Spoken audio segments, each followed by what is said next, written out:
السلام عليكم ورحمة الله وبركاته. ازيكم حبايبي، عاملين ايه؟ النهاردة معانا وصفة جديدة، شاورمة الجمبري زي بتاعة المطاعم بالظبط، بمقادير سهلة وبسيطة موجودة في كل البيت.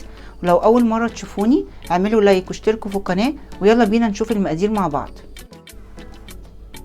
تقريبا معانا 350 جرام جمبري، معلقة كبيرة بابريكا، 4 فصوص توم مطحونة، 3 ليمون معصور، معانا فلفل الوان احمر واصفر، ومعايا بصل مقطوعه طرنشات، معانا مايونيز، عيش الشاورما، معانا الملح، فلفل، اي زيت عندنا نباتي بنشتغل بيه. يلا بينا نشوف الطريقة مع بعض. هنبتدي نعمل خلطة الشاورما. هنضيف الثوم،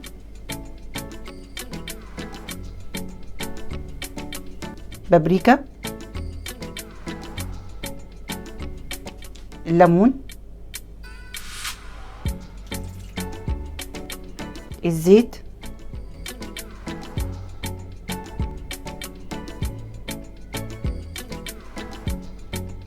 الملح،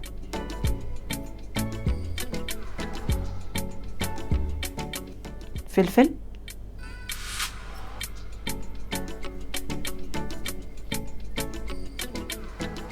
هنقلب المكونات كلها مع بعض. بقت بالشكل ده. هناخد نص المكونات دي هنضيفها للفلفل الالوان والبصل، والنص التاني هنضيفها للجمبري. هنحط الفلفل الاصفر،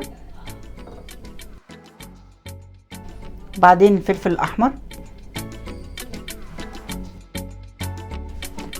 وبعدين البصل،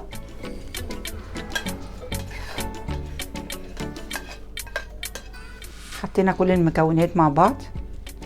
هنبتدي نضيف ليها نص الخلطة اللي عملناها، والنص التاني هنحطه على الجمبري.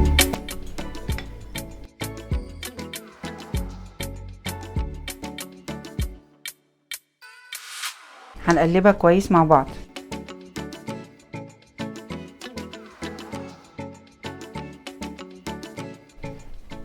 قلبناه كويس، مش قادره اقول لكم الريحه عامله ازاي، تحفه جدا. هنسيبه لمده 5 دقايق لحد ما نتبل الجمبري كمان. هنجيب الجمبري، هننزل عليه بنص الخلطه الباقيه،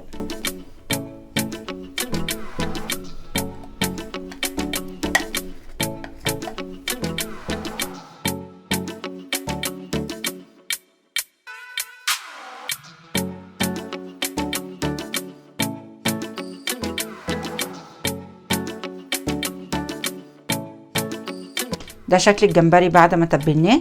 يلا بينا نشوف الطريقة مع بعض.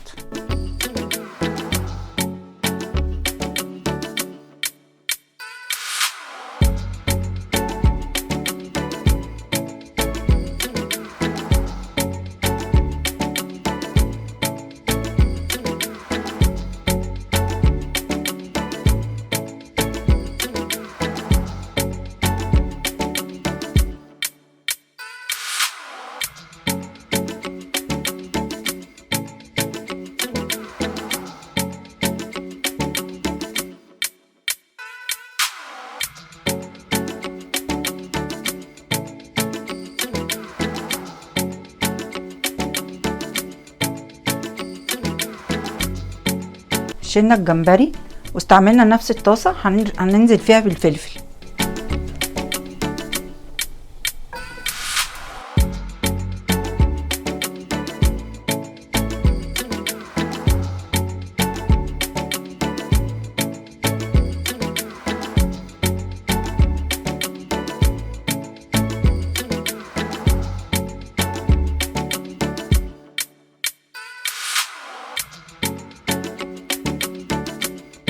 هننزل بالجمبري على الفلفل،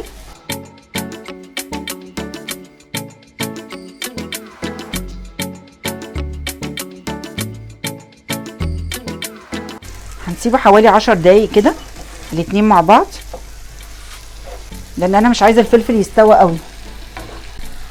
انا ضفت نص كوبايه ميه عشان يستوي كويس.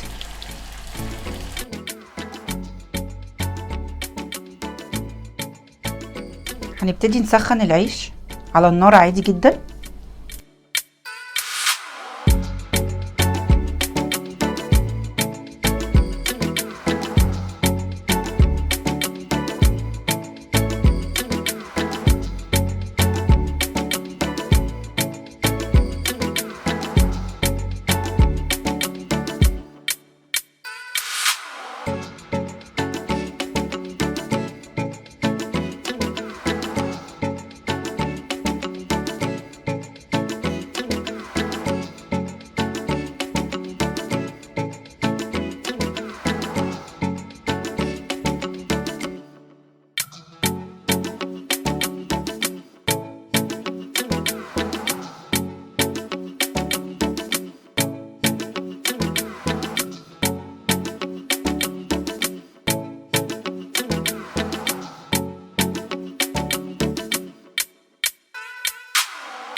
وكده وصلنا لنهاية الأكلة، شاورما جمبري.